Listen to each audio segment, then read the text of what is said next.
പങ്ഷീർ air defence system റഷ്യയുടെ പ്രധാനപ്പെട്ട point defence സിസ്റ്റങ്ങളിൽ ഒന്നാണ്. ഇത്തരം മിസൈലുകൾ നിർമ്മിക്കുന്നതിനായി റഷ്യയും ഇന്ത്യയും 2024 ഒരു MOU ഒപ്പുവച്ചിരുന്നു. ഇപ്പോൾ അതിൽ സംഭവിച്ചിരിക്കുന്നത് ഈ മിസൈലുകൾ ഇന്ത്യയിൽ നിർമ്മിക്കാൻ റഷ്യ ഔദ്യോഗിക അംഗീകാരം നൽകിയിരിക്കുകയാണ്. അങ്ങനെയാണെങ്കിൽ ഇന്ത്യക്ക് ഇത് ഏതെല്ലാം രീതിയിൽ പ്രയോജനപ്പെടുമെന്നുള്ളത് നമുക്കറിയാം. കൂടാതെ S-500നെ കുറിച്ചുള്ള പ്രധാനപ്പെട്ട ഒരു അപ്ഡേറ്റ്. അങ്ങനെയാണെങ്കിൽ ഈ വീഡിയോ മുഴുവനും റഷ്യയുടെ സ്ട്രാറ്റജിക് വെപ്പൺസ് എങ്ങനെ ഇന്ത്യയുടെ ഭാവിയെ സ്വാധീനിക്കുന്നു എല്ലാം ഈ വീഡിയോയിലൂടെ വിശദമായി അറിയാം.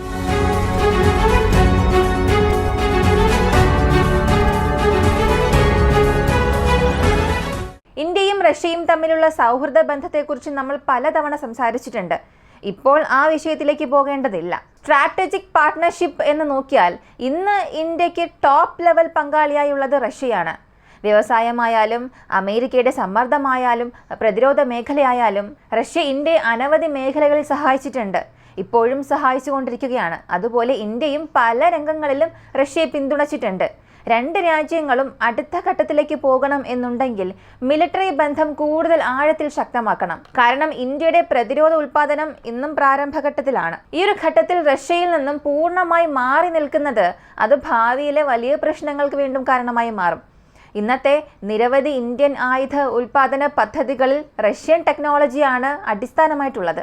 ഒരു ബേസ് ആയിട്ടുള്ളത് റഷ്യൻ ടെക്നോളജീസും അവരുടെ ആയുധങ്ങളുമാണ്. അപ്പോൾ റഷ്യയെ മാറ്റിവെച്ചുകൊണ്ട് നമുക്കൊന്നും ചെയ്യാനും സാധിക്കില്ല. അങ്ങനെ ഇപ്പോൾ പുതുതായി അകത്തേക്ക് വന്നിരിക്കുന്നത് പങ്ഷീർ S-1M വേരിയന്റ് ആണ്. ഈ പങ്ഷീറിനെ കുറിച്ച് അല്ലെങ്കിൽ സർഫസ് ടു എയർ മിസൈലിനെ കുറിച്ച് അറിയണമെങ്കിൽ ശരിക്കും ഈ പോയിന്റ് ഡിഫൻസ് സിസ്റ്റത്തിൽ ഏറ്റവും കൂടുതൽ ഇഷ്ടമുള്ള ഒന്നാണ് എന്ന് വേണമെങ്കിൽ പറയാം. അതിനുള്ള കാരണവും ഒരുപാടുണ്ട്. ആദ്യം ഈ ഡീൽ എന്താണ്? ഇതിൽ ഇന്ത്യ എത്രത്തോളം റഷ്യയിൽ നിന്നും കരാറുണ്ടാക്കിയിട്ടുണ്ട്? ഇത് എത്ര എണ്ണമാണ് നമുക്ക് ലഭിക്കാൻ പോകുന്നത്?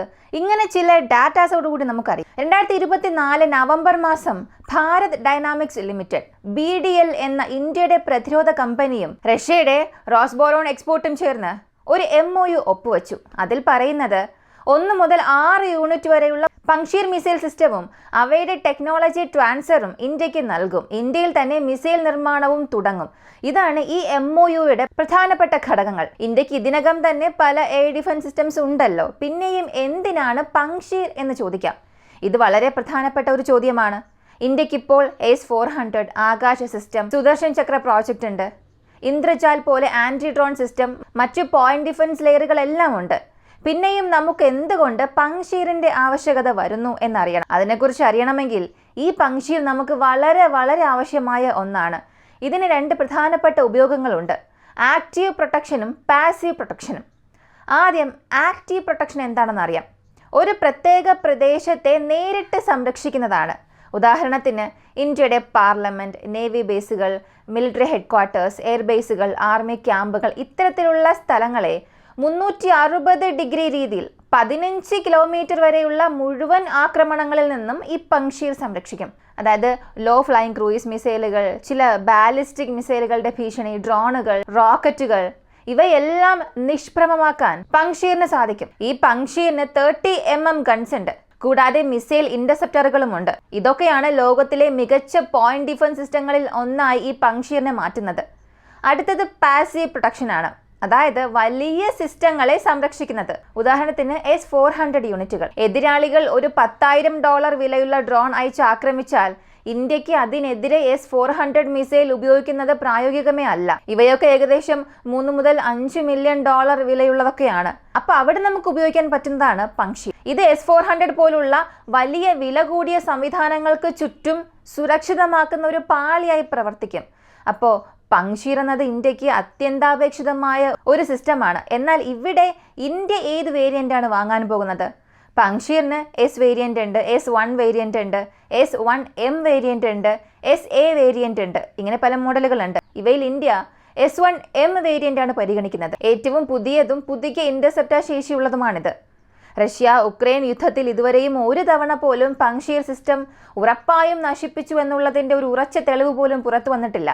പക്ഷെ ഉക്രൈൻ പല വീഡിയോസ് പുറത്തുവിട്ടിട്ടുണ്ട്. ബഗ് സിസ്റ്റത്തെ നശിപ്പിച്ചിട്ട് അത് പങ്ഷീറാണെന്ന് പറഞ്ഞു. കൂടാതെ S-300 റഡാറുകളെ തകർത്തിട്ട് അതിൻ്റെ കൂടെ ഉണ്ടായിരുന്ന പങ്ഷീനെ നശിപ്പിച്ചു എന്നും പറഞ്ഞു. പക്ഷേ തെളിവോടുകൂടി ഞങ്ങൾ ഒരു പങ്ഷീനെ നശിപ്പിച്ചതായി ഒരു തെളിവ് പോലും നൽകിയിട്ടില്ല, സ്ഥിരീകരിക്കപ്പെട്ടിട്ടില്ല. അത്രത്തോളം ശക്തമായ ഒരു സംവിധാനമാണിത്. ഇന്ത്യ റഷ്യയുടെ പക്കൽ നിന്നും ഏത് വേരിയന്റ് വാങ്ങാൻ പോകുന്നു, മാനുഫാക്ചർ ചെയ്യാൻ പോകുന്നു എന്ന് നോക്കിയാൽ ഇന്ത്യയും റഷ്യയും പങ്ഷീർ S1M വേരിയന്റ് ആണ് ധാരണയിലെത്തിയിരിക്കുന്നത്. ഇത് S1 മോഡലിന്റെ ഒരു അപ്ഗ്രേഡഡ് ആണ്, ഏറ്റവും പുതിയ അഡ്വാൻസ്ഡ് വേരിയന്റ് ആണ്. ഈ S1M വേരിയന്റിന്റെ ഒരു പ്രത്യേകത തന്നെ ഇതിൽ ഇവർ ഉപയോഗിച്ചിരിക്കുന്ന PKB-1055 ഗ്വാസ് എന്ന ഒരു മിസൈലാണ്. ഇതിന്റെ മാക്സിമം എൻഗേജ്മെന്റ് ദൂരം എന്നത് 7 മുതൽ 18 കിലോമീറ്റർ വരെയുണ്ട്. പരമാവധി എത്ര ഉയരം പോകാമെന്ന് നോക്കിയാൽ ഏകദേശം 3 കിലോമീറ്റർ വരെയുള്ള ടാർഗറ്റുകൾക്കെതിരെ ഇവയ്ക്ക് പ്രവർത്തിക്കാൻ കഴിയും. അത് വിമാനമായിരിക്കാം, ക്രൂയിസ് മിസൈൽ ആയിരിക്കും, ഇവയെല്ലാം എൻഗേജ് ചെയ്യാൻ കഴിയും. ഇനി ഏറ്റവും കുറഞ്ഞ ഉയരം തറയിൽ നിന്നും 6 മുതൽ 8 മീറ്റർ ഉയരമാണ്. ഈ ഉയരത്തിൽ പറക്കുന്ന ക്രൂയിസ് മിസൈലുകളെ പോലും 6 കിലോമീറ്റർ ദൂരത്തിൽ വെച്ചുകൊണ്ട് തന്നെ ഇവയെ കൊണ്ട് കണ്ടെത്തി തകർക്കാൻ കഴിയും. അപ്പോൾ ഈ ക്രൈറ്റീരിയയാണ് സർഫസ് ടു എയർ മിസൈലിന്റെ പ്രധാനപ്പെട്ട സവിശേഷതയായി കാണുന്നത്. ലോകത്തിലെ ഈ ക്രൂയിസ് മിസൈലുകൾ ഇന്ന് ലോ ആൾട്ടിറ്റ്യൂഡ് ടെറൈൻ ഹൈക്കിംഗ് ആണ് ഉപയോഗിക്കുന്നത്. ഇങ്ങനെ ലോ ആൾട്ടിറ്റ്യൂഡിൽ പോകുമ്പോൾ അവയെ കണ്ടെത്തുക, നശിപ്പിക്കുക അത് അത്ര സാധാരണ കാര്യമേ അല്ല. അത് നമ്മെ കൊണ്ടിവിടെ ചെയ്യാനും കഴിയുകയില്ല. അതും ക്രൂയിസ് മിസൈലുകൾ ഇന്ന് ഭൂരിഭാഗവും കുറഞ്ഞ ഉയരത്തിൽ ഭൂഭാഗത്തേക്ക് ചേർന്ന് റഡാറിന്റെ കണ്ടെത്തലുകളൊക്കെ ഒഴിവാക്കിക്കൊണ്ടാണ് പറക്കുന്നത്. ഇത്തരം മിസൈലുകളെ കണ്ടെത്തുകയും തടയുകയും ചെയ്യുക വളരെ ബുദ്ധിമുട്ടാണ്. അതുകൊണ്ട് തന്നെ ഇവിടെ പങ്ഷീർ അത്യാവശ്യമാണ്. ഇപ്പോൾ ഒരു നഗരത്തെ മാത്രം സംരക്ഷിക്കാൻ ഒരു ആക്റ്റീവ് പ്രൊട്ടക്ഷൻ ലെയറായി പങ്ഷീർ സ്ഥാപിച്ചാൽ എത്ര കുറഞ്ഞ ഉയരത്തിലായാലും ഒരിക്കലും ആ മിസൈൽ നഗരത്തിന്റെ സമീപത്ത് എത്തുന്നതിന് മുൻപ് തന്നെ ആ പുറത്തുള്ള വലയത്തിൽ വെച്ച് തന്നെ നശിപ്പിച്ചു തീർക്കും. അതിൻ്റെ കഴിവിതാണ്. പക്ഷേ ഇന്ത്യ ഇതിന് മാത്രം അങ്ങനെ പ്രത്യേകമല്ല ഉപയോഗിക്കാൻ പോകുന്നത്. ഇത് മൾട്ടി ലെയേർഡ് എയർ ഡിഫൻസ് ഘടനയിലെ അവസാനത്തെ ലെയറായിട്ടായിരിക്കും പങ്ഷീറിനെ യൂസ് ചെയ്യുക. അതായത് ഇന്ത്യയുടെ പൂർണ്ണ ലെയേർഡ് സംരക്ഷണ ക്രമത്തിൽ നോക്കിയാൽ S-400, Akash, Prithvi air defence system, Sudarshan Chakra, അവസാന പോയിന്റ് ഡിഫൻസ് സിസ്റ്റമായി ഈ പങ്ഷീർ S1M ഉണ്ടാവും. ശത്രുവിന്റെ മിസൈൽ ഈ എല്ലാ ലെയറുകളെയും മറികടന്ന് വന്നാലും അവസാനം പങ്ഷീർ ഈ വരുന്ന മിസൈലിനെ ഒന്നും ഇന്ത്യയുടെ പ്രധാനപ്പെട്ട സ്ഥാപനങ്ങളിലേക്ക് നുഴഞ്ഞു കയറുന്നതിന് മുൻപ് തന്നെ അവസാനിപ്പിക്കും. അപ്പൊ എങ്ങനെ നോക്കിയാലും ശത്രുവിന്റെ ടാർഗറ്റ് നമ്മുടെ പ്രദേശത്തേക്ക് നുഴയരുത് എന്നുള്ള ഒരു കൺഫർമേഷൻ നമുക്ക് പങ്ഷീർ നൽകും. ഇന്ത്യക്ക് ഇപ്പോൾ ഇത് എന്തുകൊണ്ട് ഇത്ര അത്യാവശ്യമായി മാറുന്നു, ഇത് നമുക്ക് എന്തുകൊണ്ട് വാങ്ങണം എന്നുള്ള ഒരു കാര്യം ചോദിച്ചാൽ, ഓപ്പറേഷൻ സിന്ധൂർ സമയത്ത് പാകിസ്ഥാൻ പ്രതിപാദിച്ച തെറ്റായ അവകാശവാദങ്ങളെല്ലാം നമുക്കറിയാം. അദംപൂർ ബേസിൽ S-400 നശിപ്പിച്ചു, മിസൈൽ ഇമ്പാക്റ്റ് വരുത്തിയതിന്റെ തെളിവൊന്നും ഇല്ല, റഡാർ സ്റ്റേഷൻസിനെയൊക്കെ അശക്തമാക്കി എന്നൊക്കെ. പക്ഷേ ഇവിടെയൊന്നും വ്യക്തമായ തെളിവുകൾ അവർ നൽകിയില്ല. ഒരിക്കൽ യഥാർത്ഥ യുദ്ധ സാഹചര്യത്തിൽ പാകിസ്ഥാൻ ഒരു മിസൈൽ S-400ന്റെ ലെവലിൽ ലോക്ക് ചെയ്താലും പങ്ഷീർ സിസ്റ്റം ഉണ്ടെങ്കിൽ എത്രയും വേഗം അതിനെ നിഷ്ക്രിയമാക്കാൻ ഇന്ത്യക്ക് കഴിയും. ഇത് പാകിസ്ഥാനെ മാത്രം നോക്കി പറയുന്നതല്ല, ചൈനയുടെ ഭീഷണിയും മുൻനിർത്തിയുള്ള ഒരു അത്യാവശ്യ സംവിധാനമാണ് പങ്ഷീർ. കൂടാതെ ഇപ്പോൾ വന്നിരിക്കുന്ന മറ്റൊരു പ്രധാനപ്പെട്ട വാർത്ത, S-500 റഷ്യ നമുക്ക് ഓഫർ ചെയ്തിട്ടുണ്ട്. റഷ്യയുടെ ഉപപ്രധാനമന്ത്രി അടുത്തിടെ ഒരു അഭിമുഖത്തിൽ പറഞ്ഞത്, ഇന്ത്യ Su-57 കുറിച്ചോ F-35 വാങ്ങുമോ എന്നുള്ളതിനെ കുറിച്ചൊന്നും റഷ്യക്ക് ഇതുവരെ വിവരം ലഭിച്ചിട്ടില്ല. പക്ഷേ S-500 സിസ്റ്റത്തിൽ ഇന്ത്യക്ക് വലിയ താല്പര്യമുണ്ട്. ഇത് മേക്ക് ഇൻ ഇന്ത്യ പദ്ധതിയുടെ ഭാഗമാക്കി ടെക്നോളജി ട്രാൻസ്ഫറിലൂടെ ഇന്ത്യയിൽ തന്നെ നിർമ്മിക്കാൻ റഷ്യ തയ്യാർ എന്ന് പറഞ്ഞിട്ടുണ്ട്. ഇത് ഇന്ത്യയുടെ പ്രതിരോധ മേഖല ഒരു പുതിയ പടിയിലേക്ക് ചവിട്ടുന്നുവെന്നതിൻ്റെ ഒരു വ്യക്തമായ തെളിവാണ്. അതിനൊപ്പം ഇത്തരം ഒരു ഓഫർ ഇന്ത്യയിലേക്ക് വരുമ്പോൾ കുറഞ്ഞ ചിലവിൽ ഈ രണ്ടും കൂടി വാങ്ങിയാൽ വളരെ ചിലവ് കുറച്ച് ഉപയോഗത്തിനായി വിന്യസിപ്പിക്കാനും ഇന്ത്യക്ക് സാധിക്കും. പക്ഷേ S-500ന്റെ കാര്യത്തിൽ ഒരു പ്രധാനപ്പെട്ട പ്രശ്നമുണ്ട്. റഷ്യയ്ക്ക് പോലും ഇതിപ്പോൾ വളരെ കുറച്ച് യൂണിറ്റ് മാത്രമാണുള്ളത്. അതിനാൽ S-400 പോലെ നമുക്ക് റഷ്യയിൽ നിന്ന് ഇത് ഓർഡർ കൊടുത്തിട്ട് അതിനുവേണ്ടി കാത്തിരിക്കാൻ പോയാൽ കുറഞ്ഞത് 10 വർഷമെങ്കിലും വേണ്ടി വരും.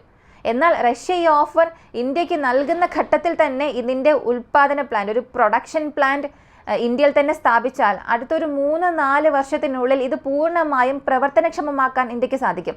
ഇതിൻ്റെ പ്രൊഡക്ഷൻ ഫെസിലിറ്റീസ് ഒക്കെ ഇന്ത്യക്കുണ്ട്. റഷ്യ ഉക്രൈൻ യുദ്ധം അവസാനിക്കുകയാണെങ്കിൽ ലഭിക്കുന്ന സ്പെയർ പാർട്സിനും അവിടെ പ്രശ്നം ഉണ്ടാവുകയില്ല. അതിനാൽ റഷ്യ ഉക്രൈൻ യുദ്ധം അവസാനിച്ച ശേഷം ഇന്ത്യക്ക് ലഭിക്കാവുന്ന മികച്ച അവസരങ്ങളിൽ ഒന്നായിരിക്കും ഇത്. ഈ ഒരു വീഡിയോയെക്കുറിച്ചുള്ള നിങ്ങളുടെ അഭിപ്രായം എന്താണെന്നുള്ളത് കമൻറ്റിൽ പറയുക. കൂടുതൽ അപ്ഡേറ്റ്സിനായി വോയിസ് ഓഫ് വിക്കിയെ നമ്മുടെ ചാനൽ സബ്സ്ക്രൈബ് ചെയ്യുക. മറ്റൊരു വീഡിയോയുമായി വീണ്ടും കാണാം.